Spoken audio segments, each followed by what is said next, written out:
We love telling lies to ourselves. We revel in our exaggerations and omissions. We let the fabrications of our stories masquerade as truths, which soon enough we start believing. Till we encounter a truth, a mirror, which forces us to confront our demons. Whatever form that truth takes, it's a poem. This is Sunil Bhandari, and you are listening to Uncut Poetry.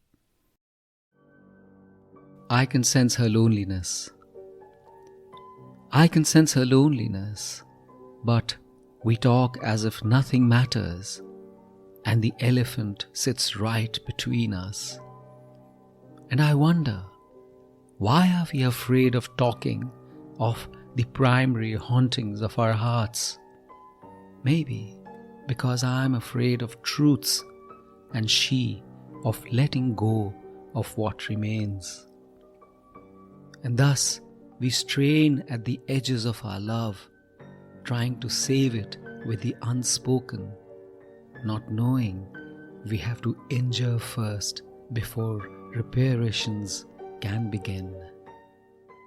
And silences become scars, and we become lonelier in a full world.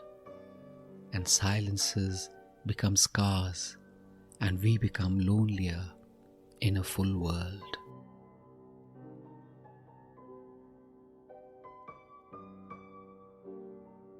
How much we are afraid to say what often simply needs to be said. It's an unavoidable fact. The conversations we avoid are the conversations we require the most. Often, we are afraid to face the black and white of the spoken truth. Often we fear the unpredictability of confrontations. Maybe in the past we've had to face the consequences of a scathing talk and have now sworn to avoid anything which has the potential to break or hurt, welt or injure. But subtly, irrevocably, what lies unspoken also changes us as persons as it does our relationships. On the surface, a calm descends. The need to avoid conflicts overwhelms the need for stark truths. And the elephant sits fat and solid in the room, munching away time, growing fat on what's unspoken. And by including avoidance in the definition of love, we chip away at truths.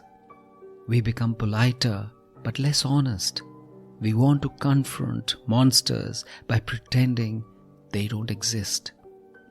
In the song of life, we try hard to avoid the discordant note and thus lose the soul required to give love not only its longevity but its singular breath.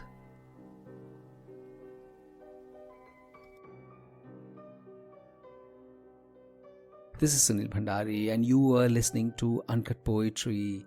If you enjoyed this poem, rate it on Spotify or leave a comment on Apple Podcast.